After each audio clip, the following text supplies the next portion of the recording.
Hey, what's up Tutu, j'espère que vous allez bien, je suis grave content de vous retrouver aujourd'hui dans cette toute nouvelle vidéo. Je tenais bien évidemment, avant de commencer la vidéo, vous souhaiter une très bonne année 2021 et que tous vos rêves, tout ce que vous voulez entreprendre durant cette année soit accompli, joie, bonheur, amour, projet, bien évidemment, que ça soit mis à rude épreuve. Avant que la vidéo commence également, je tenais à vous remercier pour la vidéo qui a atteint quand même plus de 700 vues en une semaine et vous m'avez fait atteindre aussi bien évidemment le seuil des 50 abonnés que je voulais atteindre. Donc en 4 vidéos, nous avons réussi à atteindre cet objectif dont je suis plutôt content. Bien évidemment, c'est des vidéos qui vous intéressent énormément. Je referai ce type de vidéos, sachant que c'est des vidéos mensuelles. Donc vous pourrez retrouver la vidéo de mensuel de Blu-ray ce mois-ci pour les achats faits en décembre. Donc voilà, trêve de blabla. On passe tout de suite à la vidéo et surtout au générique.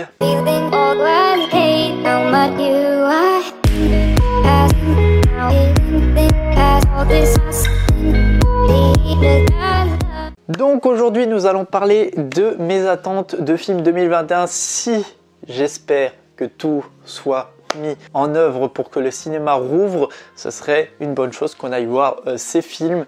Parce que les films que je vais vous donner, c'est mes films que moi j'attends personnellement. J'en ai peut-être oublié, donc je les ai pas fait aussi par ordre de date parce que je ne savais pas lesquels sortaient approximatifs. Bon, j'en savais quelques-uns, mais je ne savais pas tout. Du coup, là, j'ai tout mis. Il n'y a pas de date, il n'y a pas tout ça.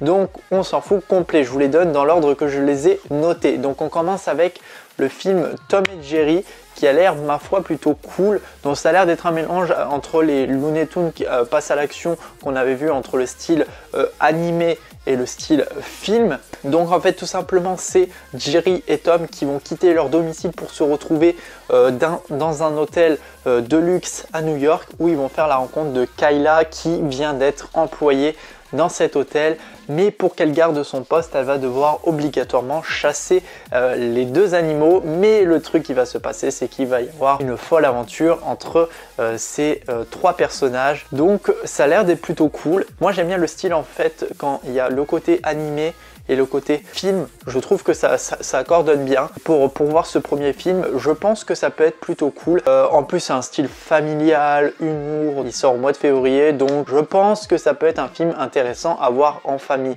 Sachant qu'en plus l'actrice Chloé Grace Moretz est très connue vu qu'elle a joué dans Kick-Ass et la 5e vague. Donc à voir ce que ça donne, mais bon, je ne vais pas être déçu à voir ce film qui se regarde à tête reposée. On passe à American Nightmare 5 qui sort le 14 juillet, donc pas de nouvelles approximative sur comment la synopsie, etc. Donc je ne saurais pas trop vous donner de détails là-dessus. Je sais juste qu'il s'appellerait normalement The Forever, donc qui marquerait du coup la fin de American Nightmare. À voir ce que ça donne, parce que j'avais été très déçu par le 4e opus qui revenait sur les origines. J'ai trouvé ça moyen, mais en tout cas je l'attends, c'est un film que j'attends énormément. Et bien évidemment quand la bande-annonce sortira, vous pourrez voir un trailer reaction de ma part. On passe au 3e film qui est le premier film Disney, donc le 23 juin 2021, qui s'appelle Luca. Donc un film que j'attends énormément, qui va mettre en scène un petit garçon accompagné de son meilleur ami qui vont vivre un road trip au travers de la Riviera italienne, faire des petites balades en scooter, etc. Mais son meilleur ami a un secret très bien gardé. En fait, il se transforme en monstre des mers. Donc est-ce que ce secret sera bien gardé? Je ne pense pas. Donc là vous avez quelques petites images par rapport à ça. Il a l'air d'être plutôt cool niveau visuel. Donc c'est un film que j'attends énormément et j'aime énormément le fait qu'il remette à l'œuvre une ville européenne, parce que c'est très rare. Moi le seul film que je connais de base c'est Ratatouille, qui a été tourné à Paris en seule ville européenne. Sinon j'en connais pas plus que ça de villes européennes qui ont été adaptées par Disney.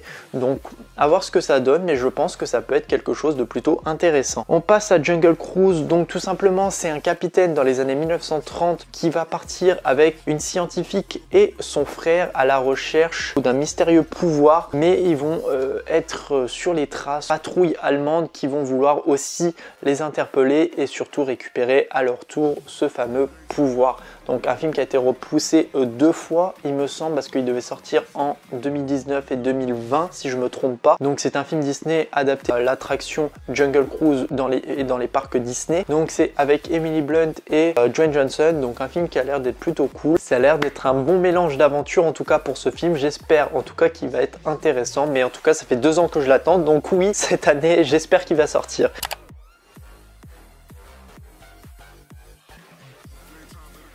On passe ensuite à Godzilla vs Kong, un film que j'attends énormément depuis la fin du coup de Kong Skull Island. On avait la petite synopsis sur la fin qui nous montrait que on voyait qu'il y avait le bip rouge qui clignotait, où on voyait l'autre île mystérieuse où se trouvait Godzilla. Donc c'est un film que j'attends énormément. Donc en gros c'est pour l'avenir, mais ils vont se retrouver bien évidemment sur cette île avec Godzilla qui, je pense, va affronter en duel Kong. Donc je pense que ça va être intéressant. Mourir peut attendre, dernier film de James Bond avec Daniel Craig, donc c'est un film que j'attends énormément, où James Bond a pris sa retraite en Jamaïque, mais il va être recontacté par une ex-collègue de la CIA qui va lui dire que un scientifique s'est fait enlever et cette personne qui l'a enlevé serait un redoutable criminel avec une arme destructrice technologique. Donc la bande-annonce bien évidemment donne envie et c'est surtout le dernier James Bond avec Daniel Craig, donc c'est un film que j'attends énormément. J'attendais sa sortie en octobre qui a été repoussée. Je pense que ça va être un film intéressant à voir, mais je pense ne pas être déçu. J'espère que ça va être à la hauteur de mes attentes et sur une fin avec Daniel Craig, à voir ce que ça donne. On passe à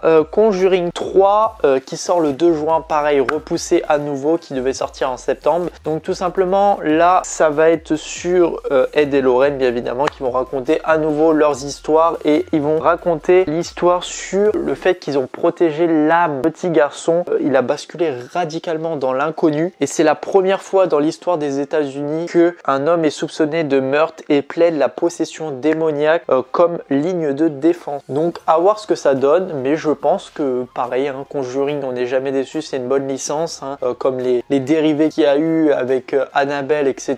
Donc je pense que on va avoir quelque chose. Je dis beaucoup je pense, mais en fait sur tous ces films je pense qu'on voilà, tout ça va être correct, donc il n'y a rien à dire là-dessus. Et voilà, Spirale, l'héritage de Saw. Alors un film que j'attends énormément, un spin-off Saw qui met suite à Jigsaw, qu'on va avoir quelque chose de différent en termes de torture, etc. Prétend plutôt que ce genre de choses ne soit pas comme ce qu'on a pu voir dans les Saw, dans Jigsaw. Là ça met en scène deux policiers qui se retrouvent sur une affaire assez compliquée et le tueur mettrait en scène les mêmes meurtres macabres du tueur au puzzle, donc ça leur rappelle très brièvement cette affaire. À voir si vraiment on va retrouver ce côté un peu torture, un peu cruel dans sa façon dont Saw a été fait. J'espère que ça va pas partir sur quelque chose qui va descendre et qu'on va se retrouver dans quelque chose de pas forcément correct par rapport à la licence qu'on a connue. À voir, la bande-annonce est déjà sortie,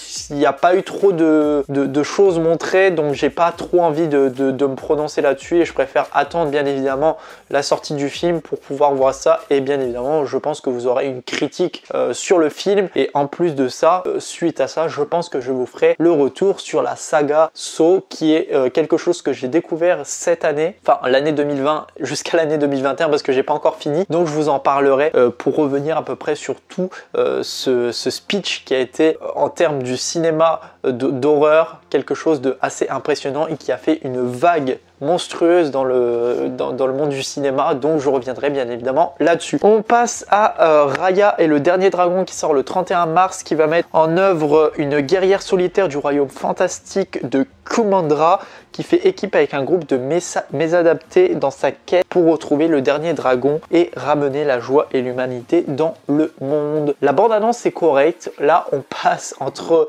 Lucas et Raya qui se retrouvent de l'autre côté du monde, c'est-à-dire il me semble, je crois c'est pareil visuellement, au niveau des couleurs on est sur quelque chose de plutôt correct, donc l'histoire a l'air bonne, je pense que ça va être encore une aventure assez dingue, donc on va avoir quelque chose de plutôt cool à l'œuvre, à voir, on va pas se prononcer, mais c'est en tout cas les trois films avec Jungle Cruise, Lucas et Raya, les trois films qui sortiront de Disney cette année. On va être gâtés pour cette année, j'espère que en tout cas tous les cinémas rouvriront pour qu'on puisse voir ces films, mais on va pas être déçus. Et pour terminer, Spider-Man 3 qui sort le 15 décembre, donc il y aurait Tom Holland, Tobey Maguire, Andrew Garfield qui remettraient du coup les trois Spider-Man ensemble pour cette folle aventure. Moi c'est un film que j'attends énormément, je suis suis très déçu qu'il sort bien évidemment en fin d'année. Au moins ça laisse la petite hype d'attendre et de découvrir cette bande-annonce qui sera aussi faite en trailer action. Moi j'en attends du bien. Vraiment le fait de mettre ces 3 Spider-Man ensemble, bon je pense qu'ils feront que des petites apparitions, on sera pas sur quelque chose de plutôt,